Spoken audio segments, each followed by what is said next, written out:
And a very, very good day to you, everybody out there. I hope you're all doing absolutely fantastic. Very welcome to this live stream. I'm doing it on Saturday today because I really don't have time to do it tomorrow. I'm going into the simulator once again tomorrow, and well, not tomorrow, the day after tomorrow, which means that I'm gonna have to go to bed really, really early. I have to get up at 3 o'clock on Monday, drive down to Barcelona, fly over to Milan, Bergamo, and then start my simulator session after that. So today is when we're gonna do the live stream. I hope you're all great, as always. Very, very welcome to you. Before we start, and while we're waiting for more people to turn up for the live stream, I want to start by a huge shout out to all my Patreons, everyone who has joined my Patreon page, who is helping me both with funding the channel's work and also with reviewing my videos. I've just made another update today to my Patrons. They're previewing next week's release right now, so I'm getting loads of good and good comments on what I can improve, and this is what my patrons does. They get to see all my videos before everyone else, so they can give me some positive and constructive feedback on what it is I should be doing more of and less of and stuff like that. So a huge shout out to all of you guys. You know who you are. You're doing a fantastic work. And while we're waiting for everyone else to turn up, I'm just going to send in the intro.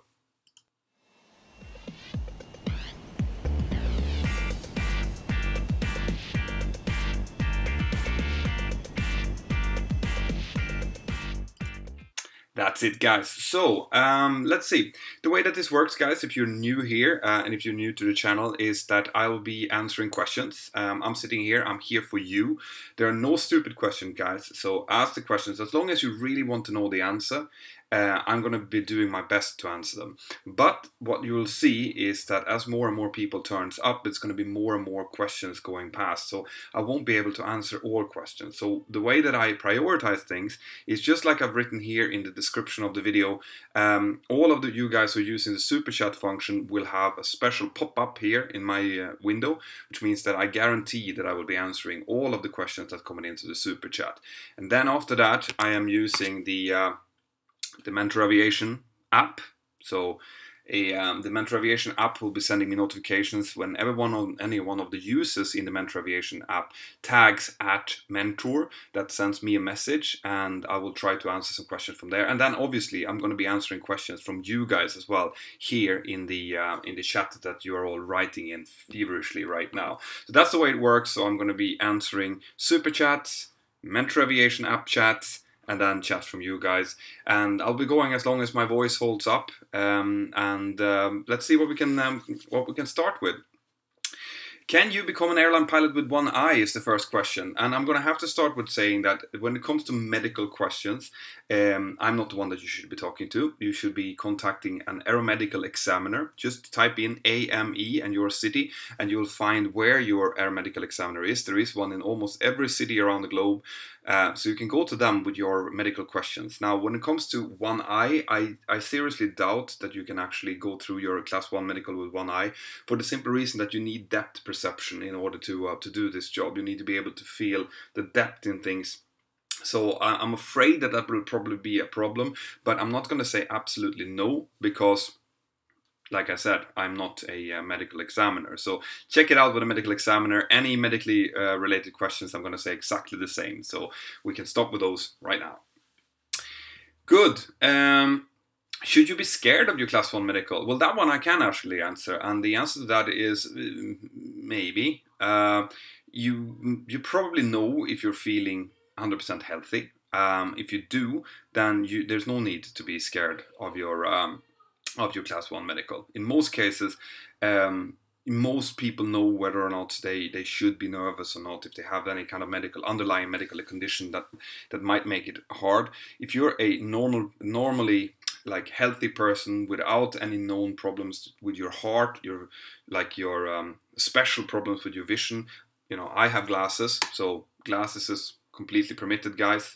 But there are some limits to how much of astigmatism and stuff you can have. But anyway, if you're feeling normal, healthy, it's very likely that you'll be able to pass your class 1 medical. So don't worry too much about that. And if they do find something that stops you, well then, having done the medical exam, it's a good thing, because they might have found something that you need to look into. For example, heart problems is following in along those lines. So don't be nervous, just go there, do your best. They're not going to stop you. They're not looking for ways to stop you. They're just looking to make sure that you're healthy enough to do the job. So just go there, get it done, and I wish you the very best of luck.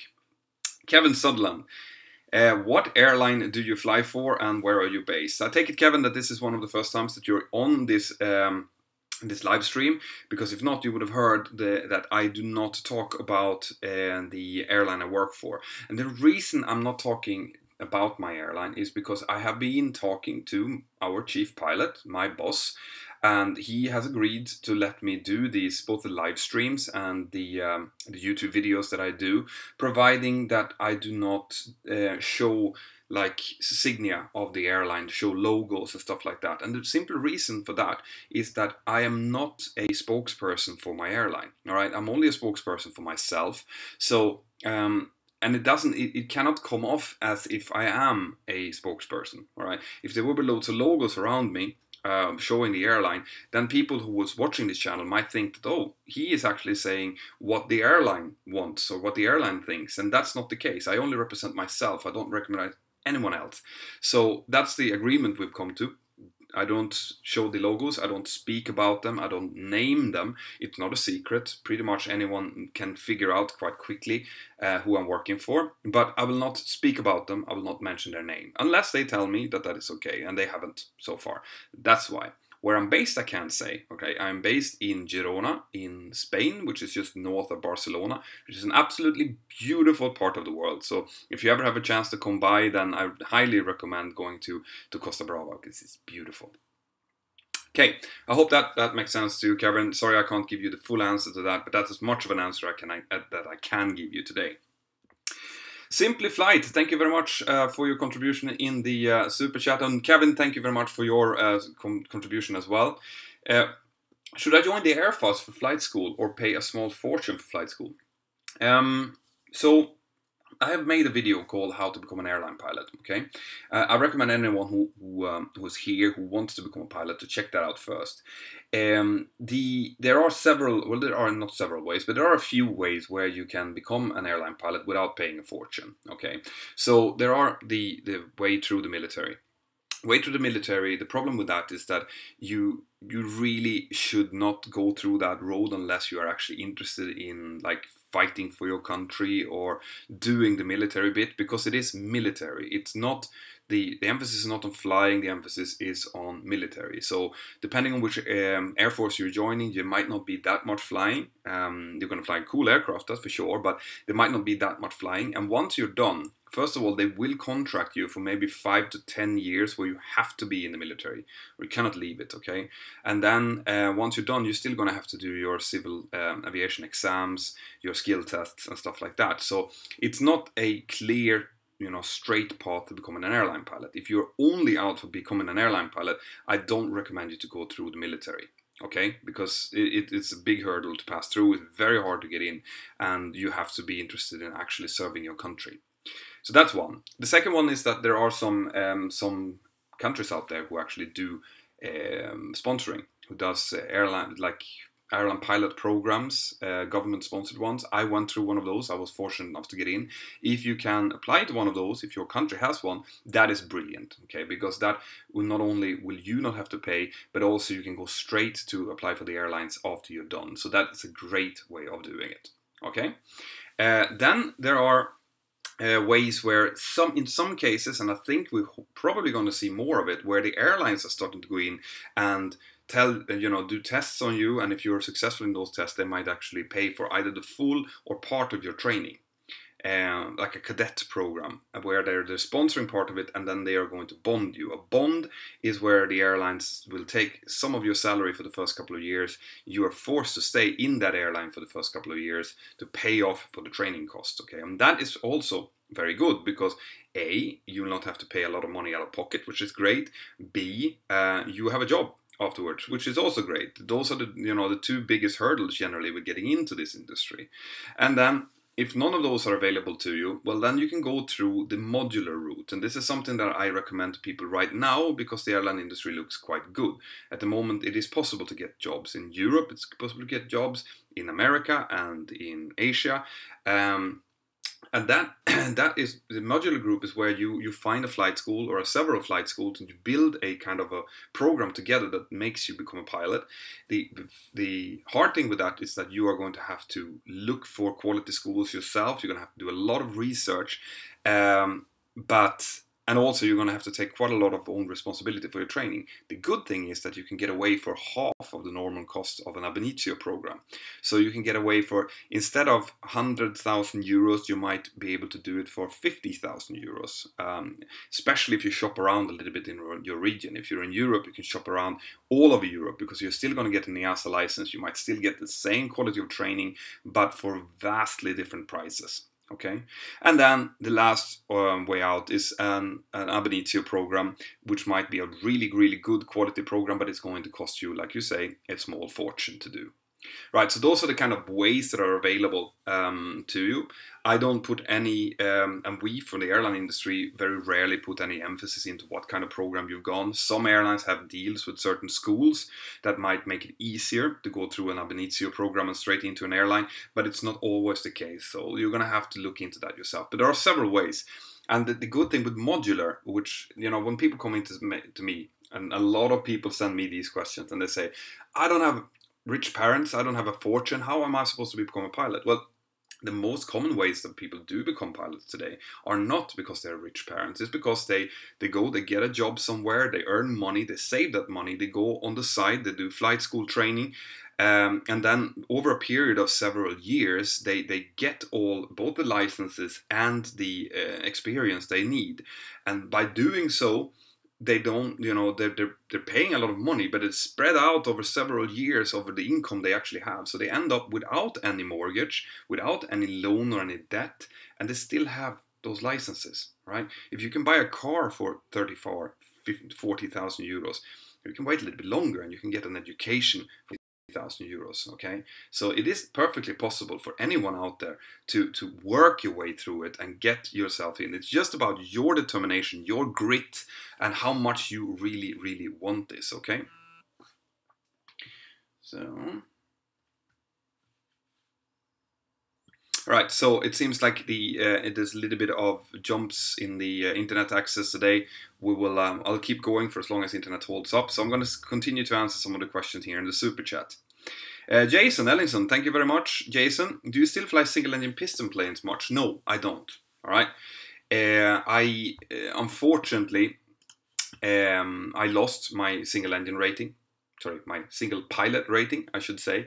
Because I didn't fly, and you need to renew that all the time. And since I wasn't flying, I never really did, so I lost that. However, I am looking into taking that up again. So it is possible that I might do, maybe in cooperation with a flight school, I might go in and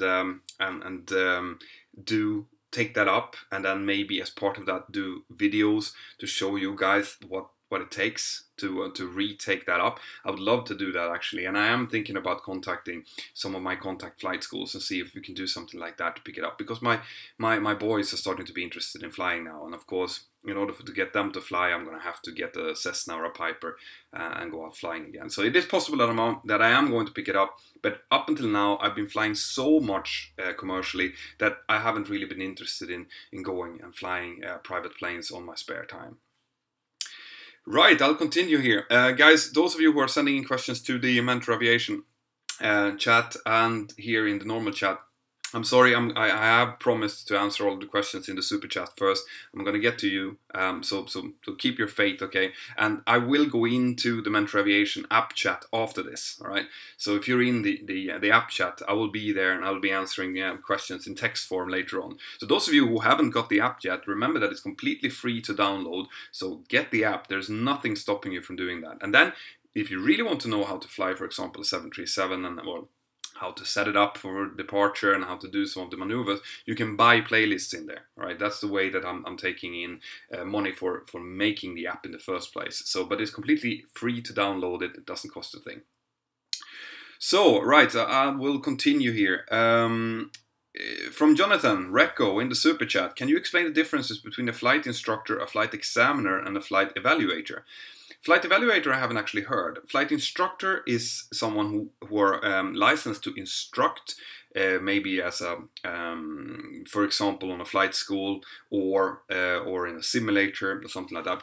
They're licensed to instruct you. Okay, it takes a special license for that, a special instructor rating to teach other people how to fly and teach other people how to fly a specific aircraft type, like the 737, for example. But they're not allowed to examine. Okay, so in order to examine, you need another further rating, and that is essentially to be able to work for the authorities. I am an examiner. When I examine people, I basically put on the hat of the authorities that I'm examining for. So that is a specific rating. So an instructor can instruct, but they cannot examine to get you the actual license or rating, while an examiner can both instruct and give the final examination, the license skill test, for example. But normally there are also some rules that the guy who is examining cannot have instructed the pilot he's examining, except for just a tiny little bit. Okay, so examiner and instructor are different. Evaluator, I haven't actually heard. There is one higher level. Above examiner, there is an examiner S, or a special examiner. And those are the examiners that can examine examiners. Right, basically, in order for people to become an examiner, someone has to examine them on their abilities to exam, and that's an examiner S. So that's the highest level of examiner that you can be, which I am not. I am a normal examiner. So I hope that answers your question. Evaluator, sorry, I haven't heard that term. It might be an FAA term. In that case, someone can enlighten me later on in Facebook. Thank you very much. Raymond Dalton, thank you very much. What is your favorite airplane? So this depends on what kind of category we are talking about. So I love the looks, the performance of the Concorde. The Concorde was an absolute beauty of an aircraft in terms of design, in terms of what it could do. It doesn't fly anymore. So that I would have said if they asked me to fly one aircraft, I would have loved to fly that one. Then it comes into other commercial aircraft. We have my favorite aircraft that I also would love to fly is the 747, the jumbo jet. I think it's absolutely beautiful. But in terms of modern aircraft and modern performance aircraft, the Boeing 787 and the Airbus 350 is something that I would really love, because that's the future. You know, that's what we're looking at coming up in the next couple of decades. Those are the type of aircraft that's going to be around. So I would love to get my hands on one of those. But there's just so many great aircraft out there. I haven't even gone into the private jet sector, where there's like the Gulfstream, 650 they're up to now, or 550. Anyway, those ones they're pretty much like military jets. These huge screens, and they have IR vision and loads of cool stuff. So I would love to get my hands on one of those as well. But Concorde is kind of in a section of its own, and then you have the classics. And another one, if you look at just pure looks, like a commercial aircraft that just looks really good, the 757. The 757 is beautiful. It looks like a bird of prey with those big landing gears and engines and the nose section. That's basically the nose that the 737 was supposed to have. Okay, but that was stopped because of the nose, like the 737 NG, I should say. They wanted to put the 757 nose on the 737 NG, but they were stopped because that would have changed the characteristics so much that it would have needed a new type rating. And I think it was Southwest or Northwest or someone who said no, that would be too expensive. So they kept the nose of the old 737, which is a shame, because that means that the noise level inside of the cockpit is much higher than what it really should be, and also the aerodynamics is worse. So, but that's what politics does. Cool. So I'll continue here. Daniel Bengtsson, thank you very much for your contribution. It's much appreciated. I hope, by the way, that all of you guys who are contributing now in the super chat, go in and check out the Patreon as well. I would love for you guys to come in there and help me. I mean, financial is one thing, but the feedback that I'm getting about my videos and stuff is actually almost as important. So those of you who are disinterested in using the super chat, go in and check out Patreon. I have the link here, just down here below the video. You can just click that link and see if you like what you see. Right, so Daniel Bengtsson had this question. Hi Peter, 2013 I had a trip with KLM from Amsterdam to Stockholm. On the ground in Stockholm I asked to see the cockpit because I was curious and I was allowed to see it. It is unusual nowadays. No, this is, I can't speak for all airlines, okay, but I always let people in. Okay, and I think most of my colleagues, providing that there's no special circumstances, like lack of time, for example, most people will let you come in, say hello, ask your questions. And I had a ground delay last week, well, 2 weeks ago now, where I was waiting for my first officer got sick. He got suddenly sick and we had to take him off the flight, and they had to call in a first officer from a different base. So first I had a quite long delay, and then that delay was extended further, but with the passengers on board. The first part of the delay, we left the passenger in the building, but when we subsequently needed to go, then there was some further delay. So it meant that we had about an hour on the ground with passengers on board. So what I did is I made a PA saying that, listen, anyone who's interested in coming up to the cockpit and say hello and have a look and take a picture, you're welcome to come up. So I had a queue that was probably half the aircraft long with people coming in.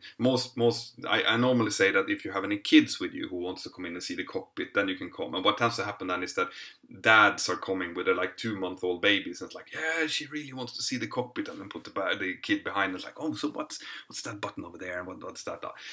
So that's what happened. So I spent a good 30 minutes out of that delay just explaining different parts of the cockpit to people. So the answer to the question is no. On the ground, it's perfectly allowed to have passengers in the cockpit. Okay, it's just when the aircraft is about to go until we've stopped on the ground that it's not allowed in most airlines. All right, there might be some airlines that still allows you into the cockpit, though. I've heard about it, so you can always ask, but you can be expecting that you will have to wait until after the flight is done. And the only time that they might tell you no is if there's something special, maybe they're delayed and they have severe time pressure and it just doesn't work, then they might turn you down. But you should always ask, because the likelihood is that you will see the cockpit. Maggie, so from Hong Kong, I think it is. Thank you very much, Maggie. Good to see you here. How to prepare for cadet pro training, PPL, with no experience? Yeah. Okay, because this is a question I'm getting quite a lot as well. What you should have done from the first place is you should be fairly read up on things like mathematics and physics. And by the way, if you look here, you see that there's this is the logo of my current sponsor, Brilliant.org. Brilliant.org helps with this, all right? It's not aviation related per se, but it is mathematics and physics related. And they give you a very, very nice and understandable way into mathematics, and you can choose what level you're at and what you want to learn and so on. This is why I took them on as sponsors, actually, because they do provide exactly the kind of knowledge that you guys need in order to be successful in your flight training. So there is links to them here in the description of the video as well. As you can see here in the logo, there's the logo. The first 200 who signs up will get some percentage rebate on the premium features. Some of the features are completely free, so go and check it out. So that is just part of it. You need to be read up and prepared for your physics and math skills, and that's just to be able to understand the ATPL theory. Right? The school will not think that you have any previous knowledge. Right? There's no prerequisites, and if there is, they will send you out a briefing pack of what you need to prepare for. So basically everything that you read is just you going to be ahead. Okay, so what I tend to tell people is that if you're going in and you're going to go through the PPL stage, there's nothing stopping you from trying to get your hands on the PPL theory package, because the PPL theory package is fairly easy to understand. All right, it's quite basic because it's PPL, it's private pilot license, it's not air transport pilot license stuff. So it will give you a really good foundation. So if you can get your hands on the PPL package, that is going to be a great way of preparing. All right. Otherwise, just go into forums, go in and read up what you can. I mean, the internet is a fantastic place. I'm going to pump my app as well. go into get the Mentour Aviation app, go into the to the chat, talk to people there, ask the questions you might have, and there's going to be people there that will answer your questions. All right, so build as good of a picture as what you're about to get into as you can. There's also books. Handling the Big Jets is a classic. I'm sure that people will be able to give you more tips, probably here in the chat if you talk to people, or if you just go into the Mentour Aviation chat, there will be people there telling you, yeah, get this book or get that book, it's good. There was 16, or not now, it was more, it was 17 years since I did my training, okay? And I was an absolute aviation buff. I read everything I could get my hands on. And since my dad was a private pilot, it means that I had all of his books. So I had been reading up on everything I could get my hands on before I started training. But once again, I want to point out that the flight school will not have anticipated that. They don't think that you have any knowledge when you get there. That's why you start from scratch. So they will think that they need to teach you this. But of course, the more preparation you do, the better it's going to be. Right, more questions here. So, Gamer FTV, hi Petter, how are you? I am very well, thank you very much for your support. Great to have you here as well, and I hope that you're doing absolutely fantastic, as I tend to say. Ene, Merin Valentin, is it safe to fly with Ryanair? Is this winter conditions, do they use proper solutions to clean the wings before departing, or use cheap or improper? Right. First of all, like I normally say, I don't speak normally about specific airlines, but I can speak about the low-fare industry. And there's a couple of things that you need to understand about low-fare airlines. The one thing that they do not ever, ever, ever save on is safety. Okay? Never. If you fly with EasyJet, or if you fly with Ryanair or Norwegian or any of the low-fare airlines in Europe, they will have probably spent more money on maintenance, on de-icing fluids, and stuff like that than what ordinary airlines do. In fact, I know for a fact that the aircrafts are immaculately maintained. So to a level where engineers coming in on contracts helping out within the low-fare airline industry are commenting on the fact that it's amazing the fact that they change the tires at the slightest note of wear, where in other airlines, in some legacy airlines, they might wear them down to the legal limit, which the legal limit is when you see, the part of the cord coming up. Okay, you can run the tires down to the cord until you legally have to change it, while the low-fare airlines tend to change it much earlier than that. And you might ask, so why is that? Why would they do that?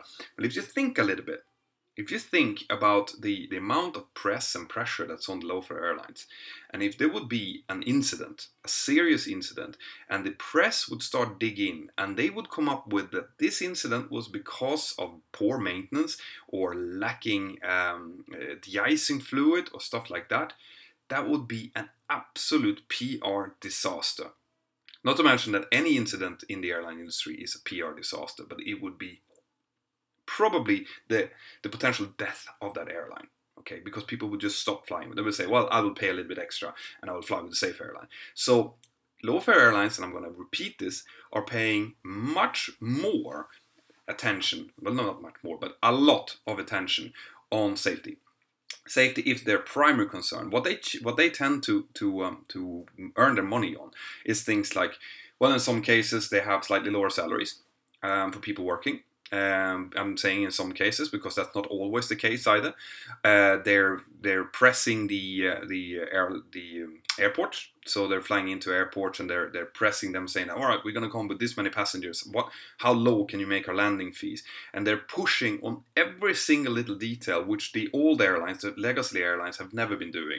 They've always been used to spending loads of money because back in the day they were funded by the government. They didn't care about costs. The low-fare airlines, they care about costs, okay? And that's where they earn their money. They're paying attention to details where the other airlines are not. That's how they make their money.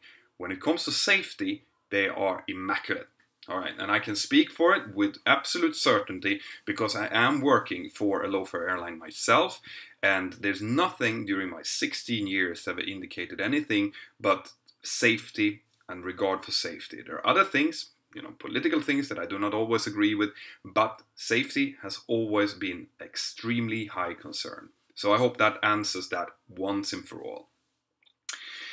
And to answer your question, yeah. So de-icing fluids, they don't cheap out on de-icing fluids. Oof, that would be terrible. Anyway, Keelan Fadenhopper, do you feel unsafe or get nervous driving when flying? Do you know everyone is trained, but nearly anyone can drive a car and maintenance isn't strict? Yeah, that's a good question actually. Yeah, I am more afraid of my safety when I'm driving my car than I am when I'm flying the aircraft. That is for sure. All right, because I know in the air, like you're saying, I am surrounded by professionals who've been checked twice a year at least, who've been medically trained, who have been everything, every single detail that you can think of is being constantly monitored, constantly checked. Everything is up to scratch. Things can still happen, you know, we're humans, machines can break, stuff like that. But I know that everyone around me has done what is absolutely humanly possible to avoid anything from happening. That is not the case in the car. You know, you're out driving a car, the road might be bad, the cars might be bad, the drivers is most certainly bad. Out of the drivers you meet, if you drive 2 hours on highway, there's going to be 10% of them who is under the influence of some kind of drug or alcohol. Like, that is just a statistical fact. I don't know if it's exactly 10%, but there's a lot of, you know, people who have taken a couple of beers and then gone driving, or who is under the influence of some other drug, and you will meet them when you're out driving. Okay, that is not the case when you're flying. So yeah, when I'm driving, I take a lot of care and precaution. But there's nothing that can stop me from being hit by a drunk driver, or from someone's wheel falling off and causing an accident just ahead of me, or from the road being poorly prepared and being maybe slippery and stuff like that.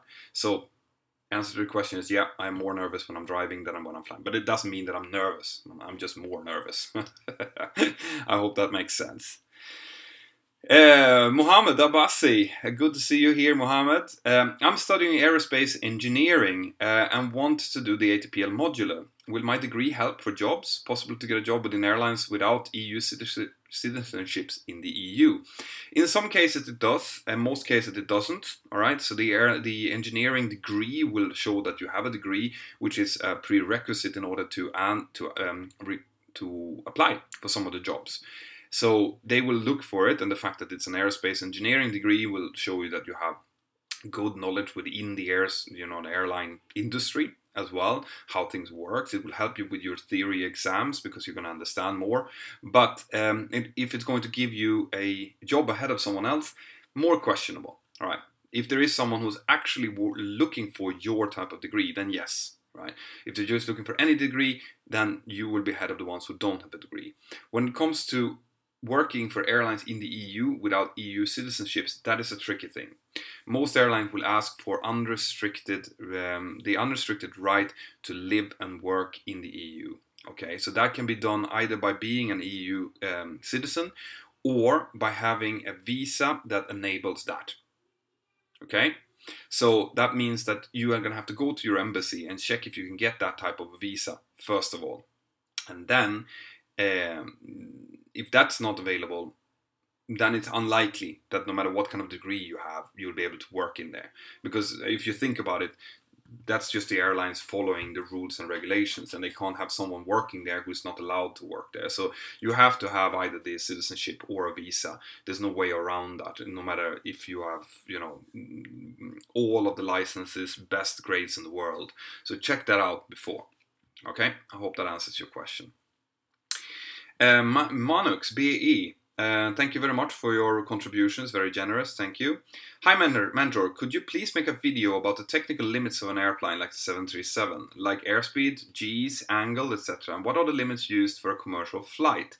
Thank you from Brussels. Have you flown to Brussels already? I haven't flown to Brussels, I've flown to Charleroi several times, a lot of times to Charleroi. Right, when it comes to limits of the aircraft, I definitely can make a video about it. I'm not going to tell you the limits right now because honestly, off the top of my head, I don't know all of the limits, okay? We are restricted to certain things, like we shouldn't bank more than 30 degrees in normal flight. 45 degrees is allowed, but normally 30 degrees is where we start getting bank angle warnings.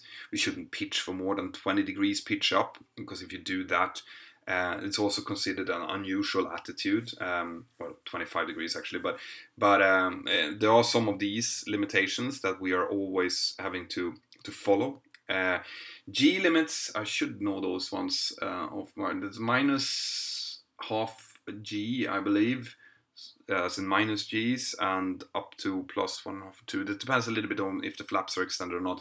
I'm not going to say anything because I have to, I have to actually look it up. It's not something you sit and think about.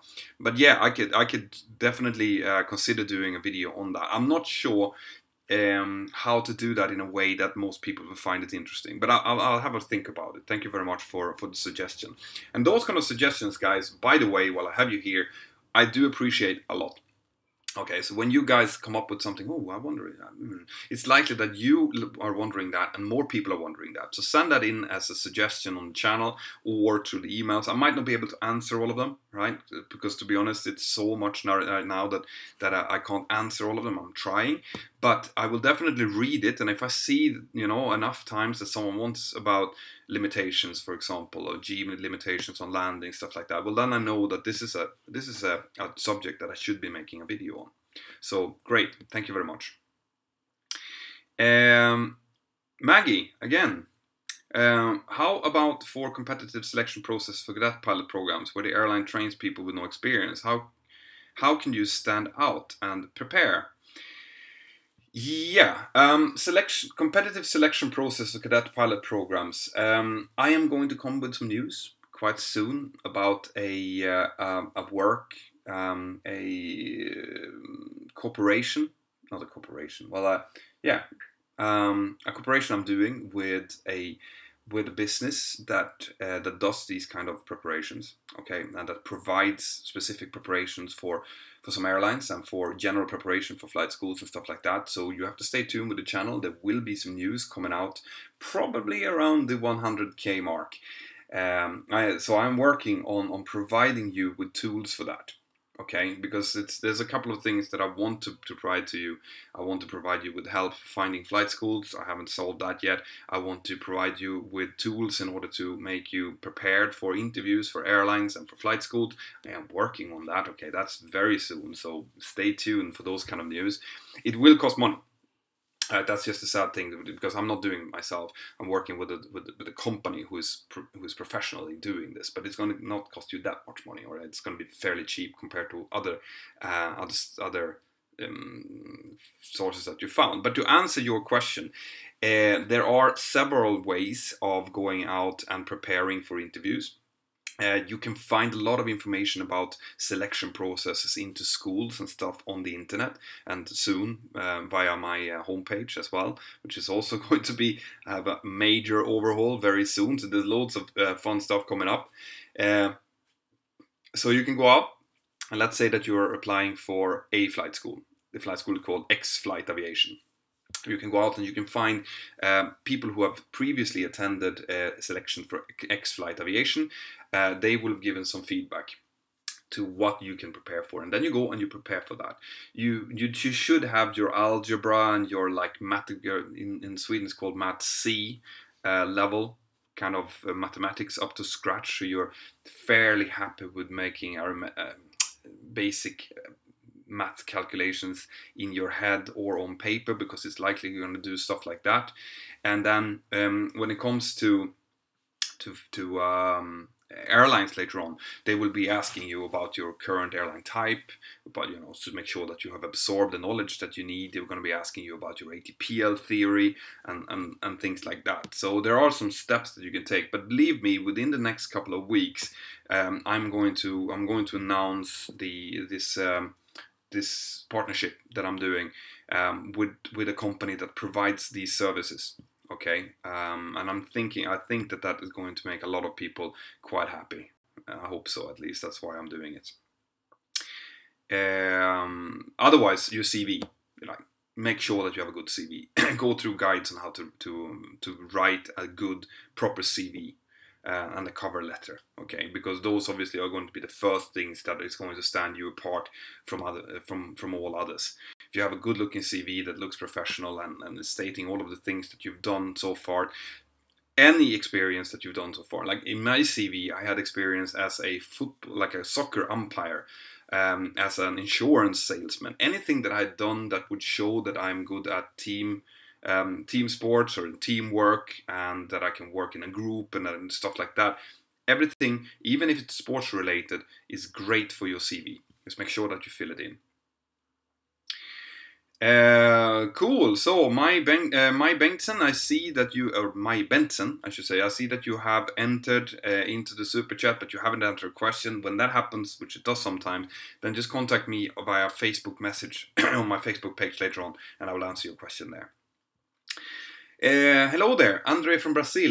How well are commercial pilots training glider maneuvers like forward slip using a fuel exhaustion incident? Not much.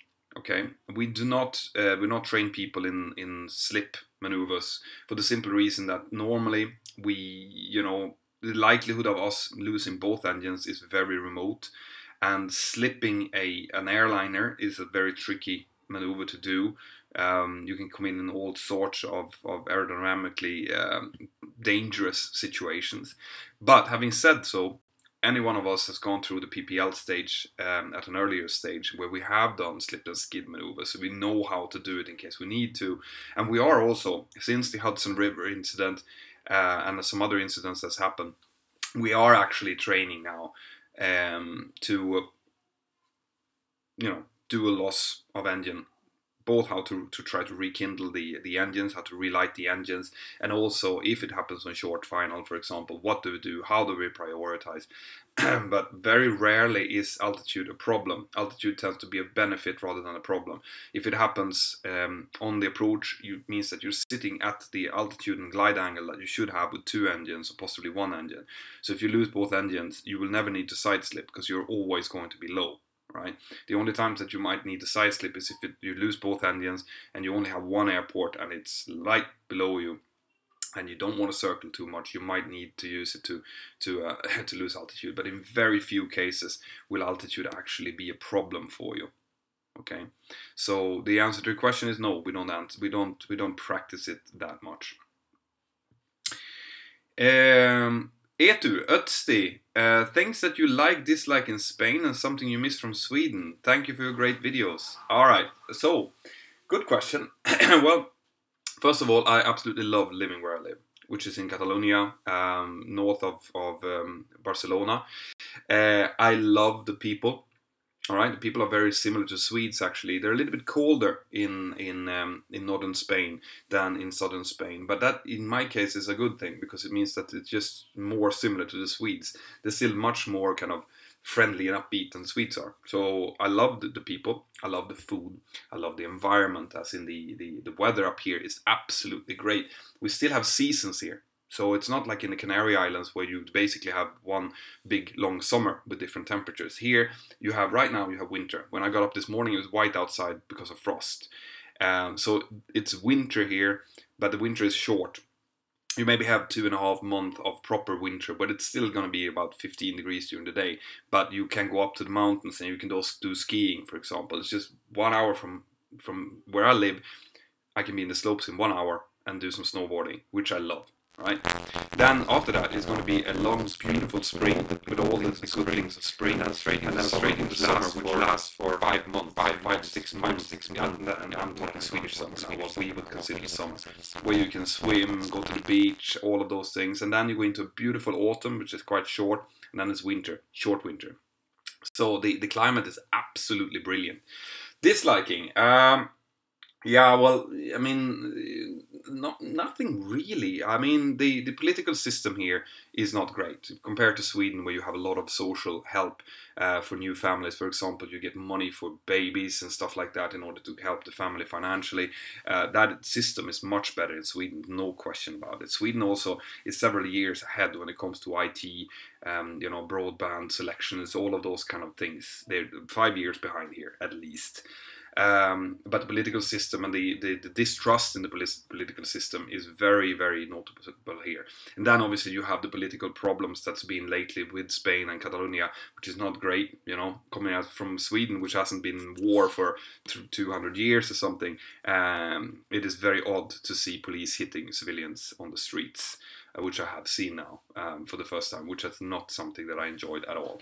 So, there are different things. I'm not going to get into either pros or cons of anything, but I love, and if I put everything together, I love living where I'm living. My neighbors are fantastic.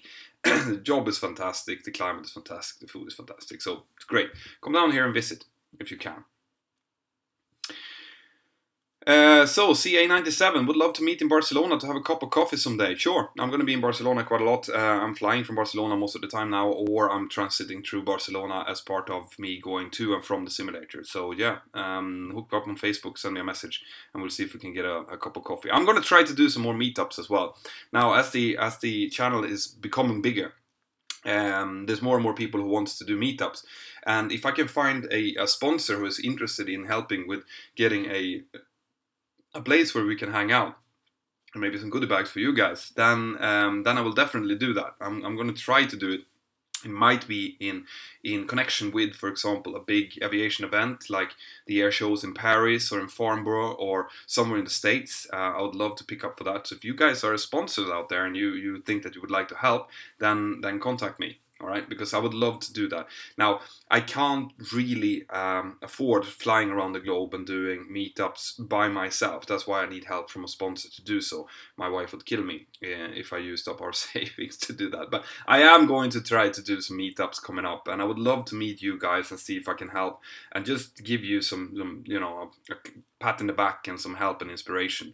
That is what this channel is all about. So if I could do that, I would love to do that.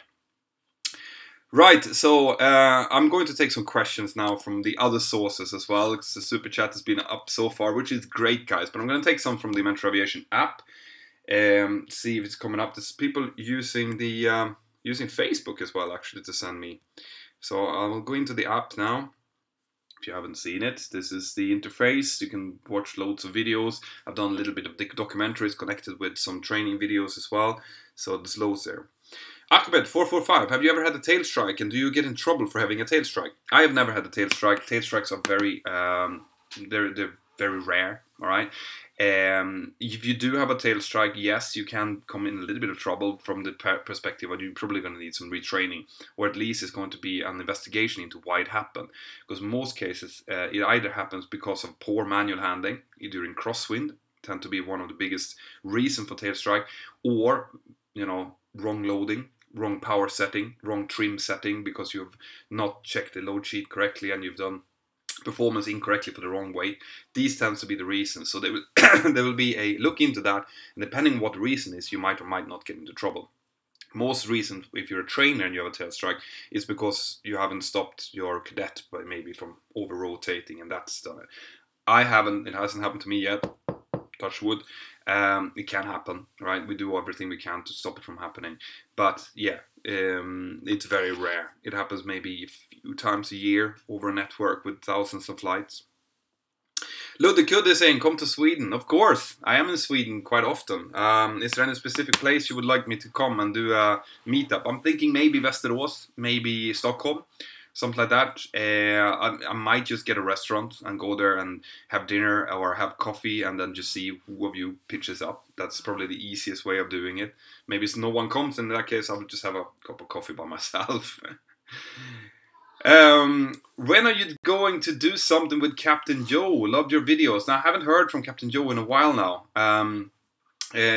Like I said in my previous live stream, it is the first priority when it comes to this is Captain Joe getting a new job. Okay, so that is what he is focusing on right now. He's doing interviews, he's doing stuff like that. That is what he has to focus on. So this YouTube stuff, which we do on our spare time, is going to have to be subsequent to that. So I wouldn't expect something very soon. As soon as he has everything in order and we have contact with each other and we can put something together, then something might happen. But for now, I wouldn't hold my breath right now, because we have to make sure that Joe finds a really good employer that looks after his interests first of all. That's the most important thing.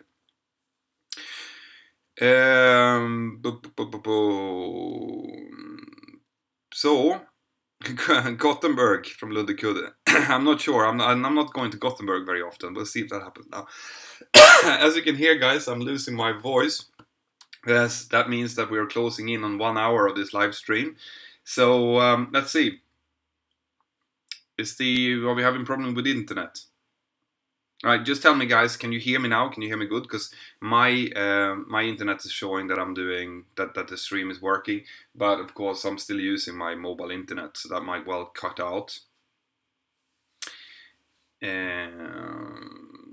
Okay, so this might be a sign, guys, that I have to to cut this short if you guys are not seeing me.